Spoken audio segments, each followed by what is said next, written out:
మకర రాశి. ఈ రాశి వారికి ఈరోజు మధ్యమ స్థాయిగా చెప్పవచ్చును. వివాదాలకు వెళ్ళవద్దు, మధ్యవర్తిత్వము వహించవద్దు. మీరు మాట వరుసకు కూడా సహాయం చేద్దామని చెప్పి వెళ్ళితే ఇబ్బందులు కొని తెచ్చుకుంటారు. వివాదాలకు చాలా దూరంగా ఉండండి.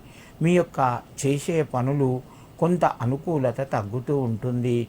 కుటుంబ సభ్యుల మధ్యన సహాయ సహకారాలు మధ్యమ స్థాయిలో ఉంటాయి. వ్యాపార రంగంలో కొంతవరకు రాణిస్తారు. మకర రాశివారు ఈరోజు హయగ్రీవాయ నమః అని చెప్పి హయగ్రీవునికి నమస్కరించుకొని మీ పనులు ప్రారంభించండి. మీకు మరింత శుభయోగం కలుగుతూ ఉంటుంది. కుంభరాశి. ఈ రాశి వారికి ఈరోజు కొంత కలిసి వస్తుంది. ప్రయత్నాలు ఫలిస్తాయి. దూర బంధువుల్ని కలుస్తారు. వివాహాది శుభ కార్యక్రమం లోపల పాల్గొనే అవకాశాలు ఎక్కువగా ఉన్నాయి. కుటుంబ సభ్యుల మధ్యన అనారోగ్య సమస్యలు తలెత్తవచ్చును. మీరు కొంత కుటుంబం పట్ల శ్రద్ధ వహించండి. మీకు రావలసినటువంటి ధనం కొంత మొత్తం చేతికి వచ్చే అవకాశాలు కూడా ఉన్నాయి. కుంభరాశి వారు ఈరోజు దక్షిణామూర్తి యొక్క స్తోత్రాన్ని వినండి. మీకు మరింత శుభయోగం కలుగుతూ ఉంటుంది. మీనరాశి.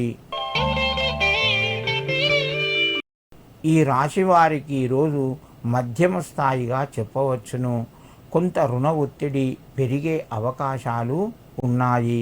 అనవసరమైన ఖర్చులు కూడా పెరిగే అవకాశం ఉంది. సాధ్యమైనంత మటుకు ఖర్చులు తగ్గించుకోండి.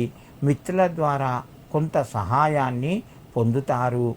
వ్యాపార రంగంలో మధ్యమ స్థాయి లాభాలు ఉన్నాయి. ఉద్యోగస్తులకు కొంత ఒత్తిడి పెరిగే అవకాశం ఉన్నది.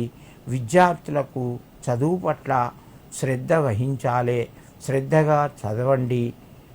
రావలసినటువంటి ధనం కొంత మొత్తం చేతికి అందే అవకాశాలు కూడా ఈరోజు మీకు ఉన్నాయి.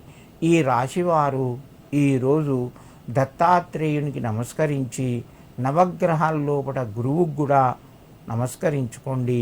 మీకు కొంత అనుకూలత పెరుగుతూ ఉంటుంది.